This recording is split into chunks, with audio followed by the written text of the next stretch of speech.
Ladies and gentlemen, you're watching the Keith Andrew Network. I am your host, Keith Andrew. Today we have a professional upcoming actor and writer who will be on the Keith Andrew Network. Don't just dial.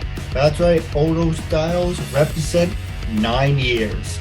And that's right, this June 10th, it's my 9-year anniversary. Kind of fitting, but that goes up to 9. But anyway, that's to a different point. For people who want to know, what is the Keith Andrew Network?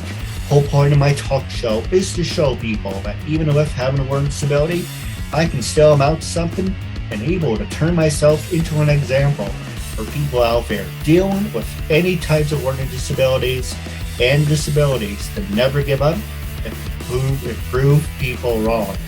Prove to them that labels do not dictate who you are and who you're going to be. So prove to them, still amount to something. Hashtag break labels. Don't trust that title.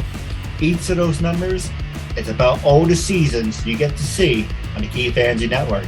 9 is a special number because we're on our way to 1,000 as we're on our way to 909. Now, with that being said, we're going to take a quick commercial break.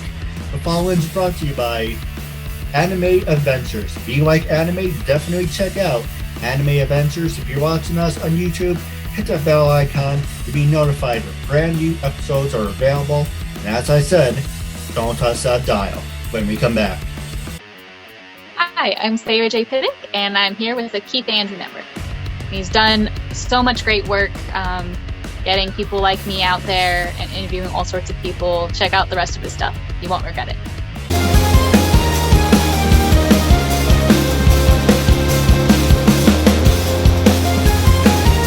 So the first question I want to ask you is tell our audience a little bit about your background and what you do now. Oh, gosh. I've been acting and pretending, ever since, I learned how to talk. Always playing pretend with my friends. And I've been acting professionally since about 2011. So just over 10 years now. And I love it. It's the one thing that involves every part of me, my mind, my body, my heart. And it's just awesome. It's just an opportunity to be fully present in character in the moment. And I love it. Absolutely. Don't mind me. This is a little plug because I do make people drink. Aquafina, one of the best waters out there. Get yours today. Might as well plug it if I'm drinking it, right? But go ahead. Oh, no, you can go ahead. So the next question I want to ask you, I'm going to ask you 2 in 1. First one is, were you a study nerd or party animal, and what did you major in? Oh, gosh, I always was and always will be a nerd. I studied creative writing in school. I started out with journalism, but I realized, if I'm going to be a writer, I might as well write what I enjoy writing. So I write novels, short stories, poetry, creative nonfiction, and I've done a few nonfiction pieces here and there. Oh, perfect. So your passion is about being a writer. Mm-hmm. Hey, if you're interested, I know a good poetry book if you're interested about that. Totally. No, I don't want to plug it on the air, but I just want to throw it out there. But I'd say I have a friend who does poetry, but if you guys like it, definitely let me know and I can definitely send it over. But the question I want to ask you is, you are a writer. Well, let me ask you this one first. How many years have you been a writer and who inspired you? Oh, gosh. It's kind of like acting for me. I've been writing even before I knew how to write things down. When I was a kid, my mom would write down the words and I'd draw the pictures for these little storybooks we put together. Yeah. No, perfect. You have to be inspirational. You have to be motivated. For me, I wouldn't say I was obsessed with Power Rangers, but I like Saber-Tooth Tiger and I was obsessed with Steel Ranger. And then it's then wrestling. I'm a big wrestler, but I don't like being punched in the face. But my favorite thing I like to listen to, help me get motivated, listen to it on the exercise bike. I just listen to it just to be inspirational. It's Dragon Ball Z, hands down one of my favorite cartoons. And if you guys like it, I actually do have a bunch of Dragon Ball actors on the Keith Andrew Network. But the reason I asked you what motivates you and what gets you inspired, first question I want to ask you is, how do you build a character? For writing or acting or both? Well, both. Okay. Honestly, for me, it usually starts with music. I make a lot of playlists for all my characters, and when I'm clearing my head after a long day, I'll like walk around listening to music, ideally outside, but I live in Oregon, so sometimes it's a little too rainy for that. And I'll build playlists. A big thing in acting is finding the motivation of the character, what their objective is in a scene or even in the entire project. And the same thing goes for writing. For like a very good character-driven story, is you want to know what they want and how they're going to get what they want. It's funny. I always, look up answers. It's over the years, I'm like, okay, I use the script. I don't want to use the script. Okay, let's do a script. And I look up questions, and it's kind of like, these are the same damn things that they ask you on a job interview. So you probably are familiar with this one. In one sentence, who are you? I am a force of nature. I am a cryptid. And, just a person at the end of the day. I agree with you. And it's kind of like my dad, at this point in his career, was sarcastic, and he's like, oh, where do you see yourself in 5 years? See myself in 5 years on the beach with a drink in my hands. I don't know. I don't have a crystal ball or anything. And there's like the joke is like, what is your dream job? And you may, or someone out there may have heard this. What is your dream job? Darling, I don't dream of working. Oh, it was something that's sarcastic along those lines. I don't dream of labor. It was just something stabby like that. But I'm really good at butchering things. I remember when I was going for the interview at Quicksilver, this woman's like, oh, if you could pick a superhero, who would it be? It is about 2008. I'm like, oh, I'm like Peter Parker. Why are you like Peter Parker? Oh, we're both nerds. We can't get girls. And I'm just kind of like the outgoing. And I was thinking, that's the stupidest thing I could ever answer. And don't worry, the camera's on me, so you're good. Okay, cool. Yeah, I was using a portable battery pack from my ring light, and I guess it used up all the charge already. So now it's in my laptop. And a lot of people say I'm a ball of energy, so I can use some of my energy. There we go. But it's kind of like one of those questions, like what does the super acting? What does your favorite superhero have to do about having a job? And then it's kind of like one of those questions. What's your biggest failure? Funny enough, that's actually one of the questions I was going to ask you. What is one of your biggest failures? Why should we hire you? It's like, the time we're done with this interview, you don't want to hire me. So you really don't want to hear all that. But not to ramble on, but the next one I want to ask you is, have you progressed in your career as you wanted to?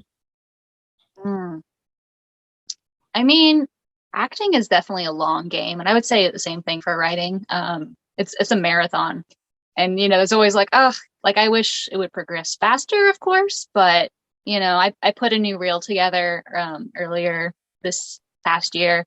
And so much of my work on there was roles I really enjoyed doing. And I was like, you know what? I'm doing great. The next one I was going to ask you, have you ever, I know you mentioned you're a writer, so it's got to sound like an oxymoron. I should have asked you off the year.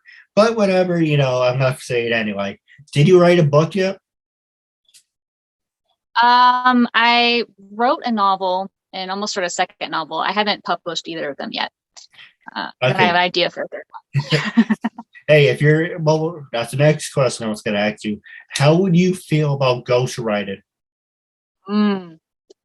I mean, if it was a project I was really interested in, totally. It's not too far different from copywriting, where you're writing like a lines for an ad, or content for a blog or a social media post. I've done quite a bit of that. So.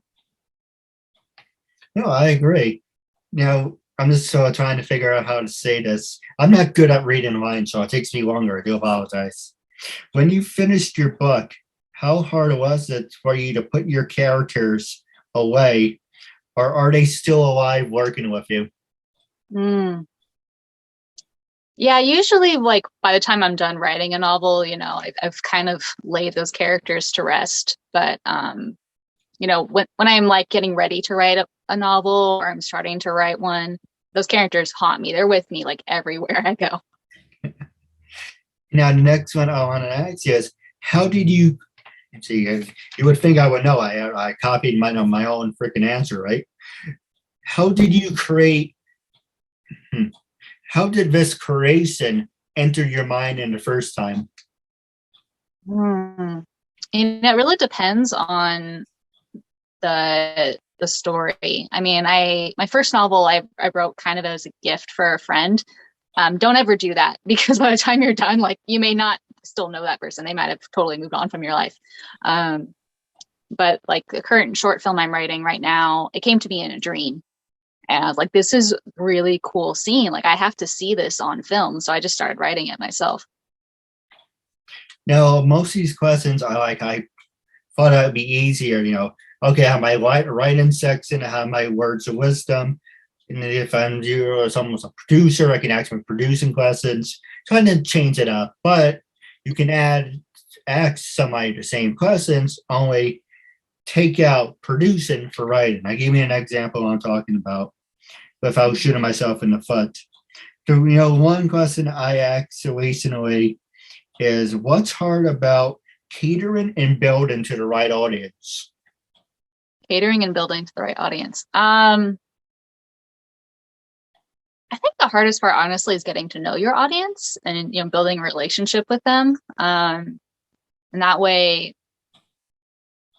especially like if you're producing like a commercial or promotional video, like, you want to make sure that your client is happy at the end of the day. So you really got to find out what they want. And sometimes they don't always articulate it well, or they don't, use words that you're familiar with. So like, you really have to spend a lot of time talking to them about what they want. No, I agree. There's a lot of people, for an example, like you were saying, you shouldn't do that, shouldn't do that, right? Just for a gift. Because there's some people who I interviewed and I can't wait to have them back on the show. Other people are like, it's a one-time thing and you never get to see them again. So you never know. But the point is, your heart is in the right place. And that says a lot about you, not the other person. Just give me my 2 cents on that one. Totally.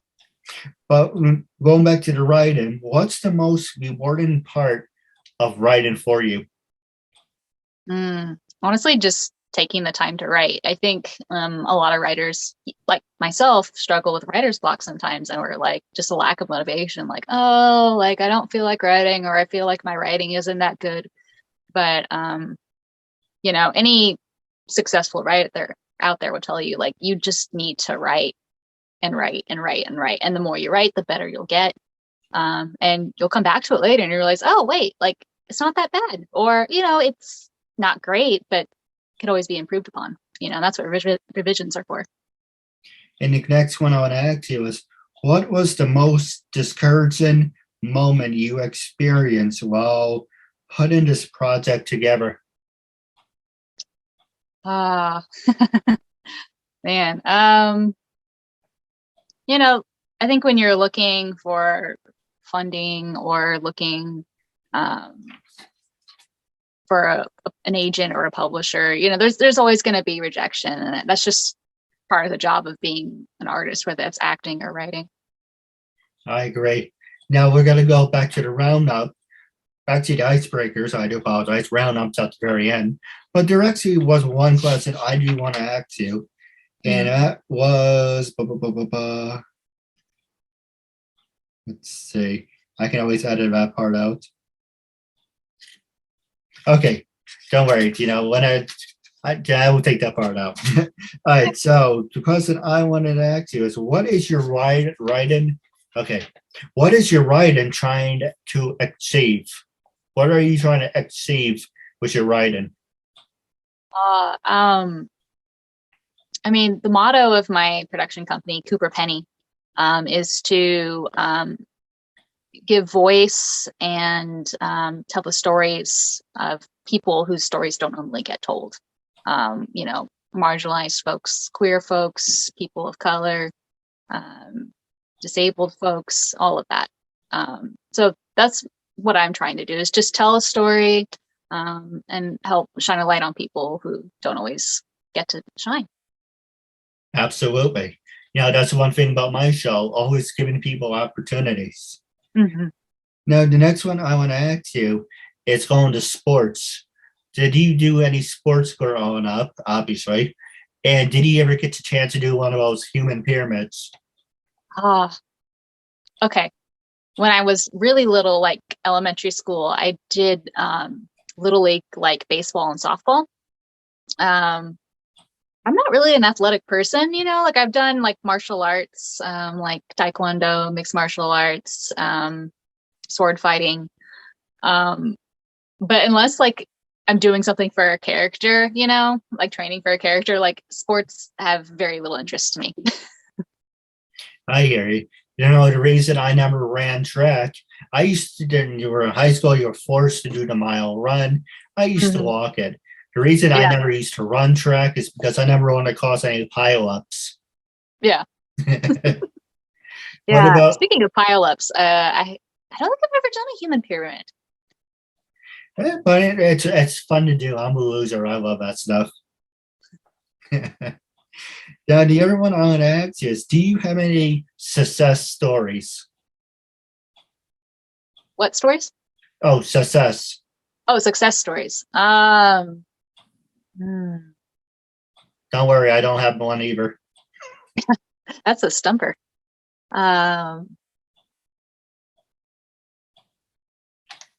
No, we can always get back to that one. It's not a problem. Yeah, I think I'll think about that one a little bit. So the next one I want to ask you, actually, this one's perfect for you. You mentioned you are an actor and a writer, and you have your own company. I would love to work with you if that's a possibility. So this one's perfect. What makes you different from the competition? Ooh. Yeah, what makes me stand out? I guess like my favorite thing to do is kind of take misunderstood characters and make people fall in love with them.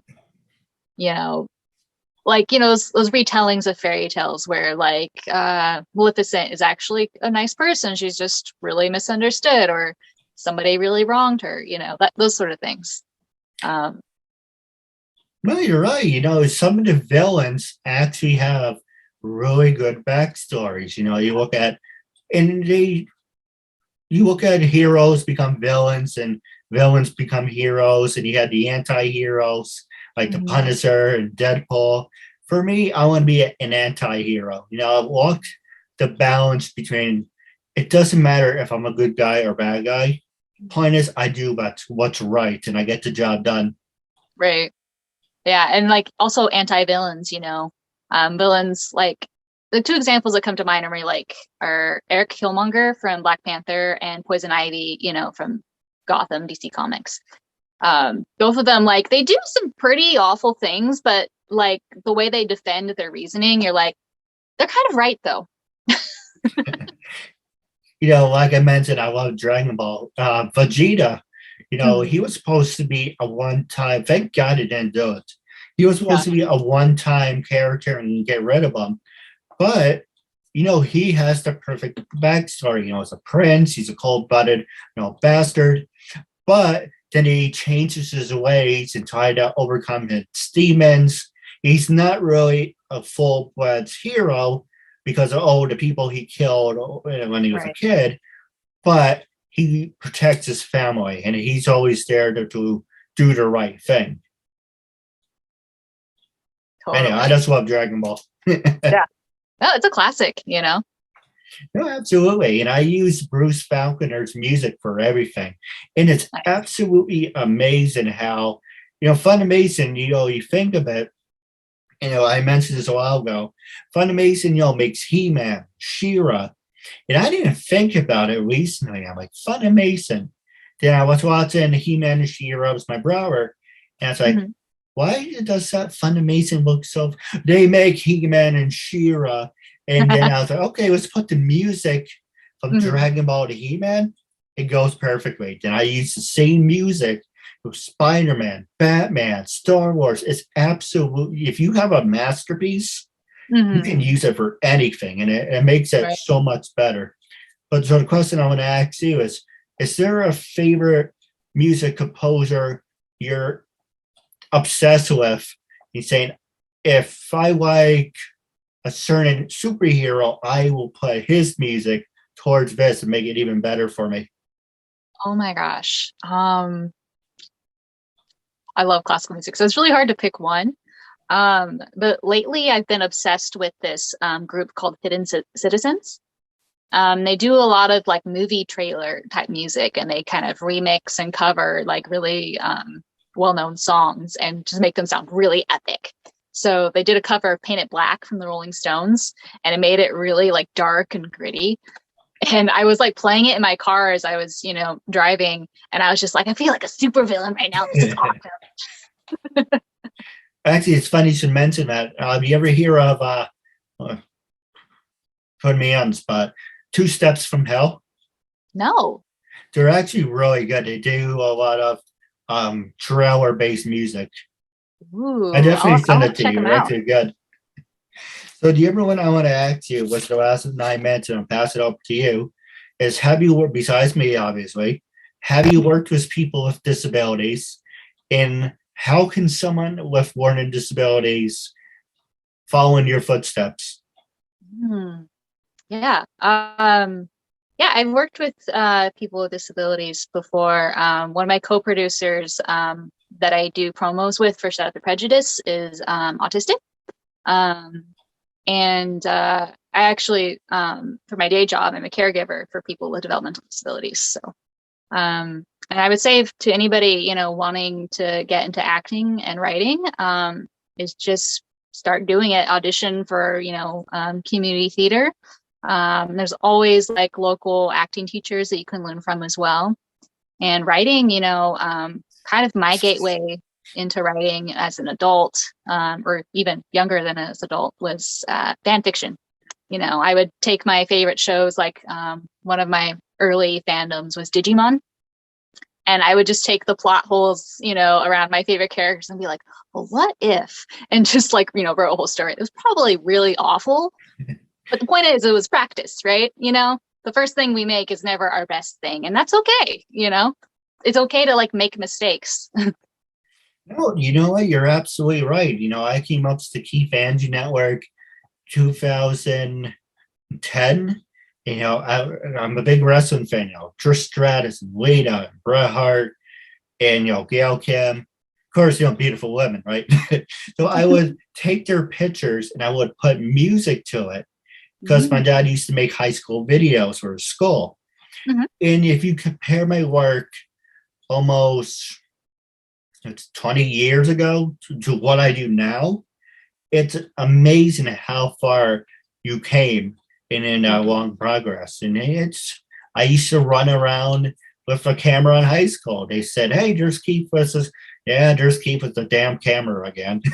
I was that type of person. And it's a big, you can't compare. I still have it on DVD. I call it my work, CD work 1. And I actually cringe at watching my old videos. Like, Jesus Christ, this is horrible. Why did I even create something like this? But, like the expression, throw crap against the wall, see what sticks. 1, it passed the time. And 2, you need to have progress, and you need to set yourself up for failure to learn, say, okay, I tried this, it doesn't work. I'm going to do it again, but do it better. Exactly.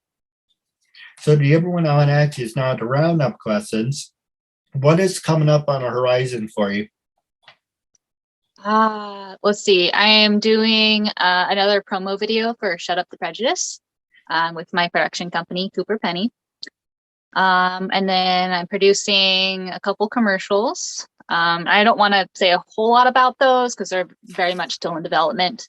And then we're going to do a longer short film for Shut Up the Prejudice as well. Oh, perfect. And if you ever need anything you can count on me. And my last question, how can our fans and the listeners get in touch with you? Are you on LinkedIn, Instagram? Yeah. Okay. So for Facebook and Instagram, it's at Sara Pittock, SaraPittock. And then for Twitter, it's Sara J Pittock. But yeah, and I also have a website, sarajpittock.com, which I definitely need to update, but it's there. No, absolutely. And don't worry, if you everyone who's watching on Facebook, LinkedIn, and YouTube, look at the description box. You will get to see all the social medias, and you can definitely send that over to me, and I can actually edit by then. But the last thing I want to ask you, but before I pass the show over to you, I want you to be brutally honest. I know I have a fat neck, so I'm trying to hide my neck. So I want you to be brutally honest. When I first approached you to be a guest on my talk show, what made you say yes? How do you feel now? And would you recommend it to other people? Passing it over to you. I think when you first reached out to me, oh gosh, was it through Facebook or Instagram? I don't know, it was a social media account, right? And I was just like, yeah, I love talking to people. I love talking about my work, you know. I'm definitely like the youngest child in my family. So I'm always like, pay attention to me, you know. But I definitely enjoyed it, you know, getting to know you and your work and sharing a little bit about mine. Absolutely. And I definitely recommend it to anybody who wants to. No, I appreciate that. Now, it's the last 2 minutes. I'm going to pass it over to you. Was there anything you wanted to talk about? Anything you wanted to promote? This is your time. And I have no cards on my sleeves. Let's see. I already talked a lot about Shut Up the Prejudice. It's a social media campaign to end prejudice through humor. But I'm also in a web series called Cyberpunk. You can find that on Instagram and Facebook, and a web series called Cascadia Mythos that I star in. So, No, absolutely. Especially with everything in the social media world and in the media world, you know, we should focus on so much. It's easy to go back. You're supposed to learn from your mistakes. This is not the freaking 1930s and 1940s. You know, you have these jackasses who was running around with some Nazi flags and all that BS. It's kind of like, go back into the grave that you crawled out of, and we're supposed to move forward. And unfortunately, people do a good job of digging themselves a hole. I said vowels on that one. But it's kind of like, if you give someone live ammunition, you hope for the best, but use some common sense.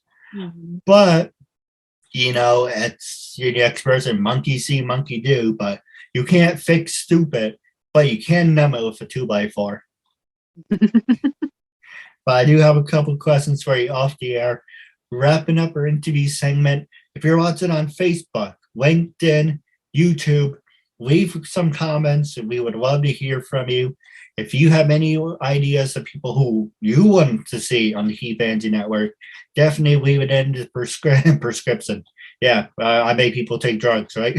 Leave it in the description below. Also, the whole point of it is to show people with disability. So if I swear my words, it's not like he's saying that to be funny. The hint of the show. Labels do not dictate who you are and who you're going to be. So prove to them against them out to something. Doesn't matter if you're in a wheelchair. Doesn't matter if you're deaf, blind. If you have the heart and passion to do what you love, you can definitely do it. But like I said, YouTube, hit the bell icon. LinkedIn, make sure to follow us on our LinkedIn Facebook group and our LinkedIn group. And your information will be in the bottom of the screen. Wrapping up, it was a real honor and privilege having me as a guest. I want to say thank you very much. And until we meet again, catch you later. Thank you, and have a good night.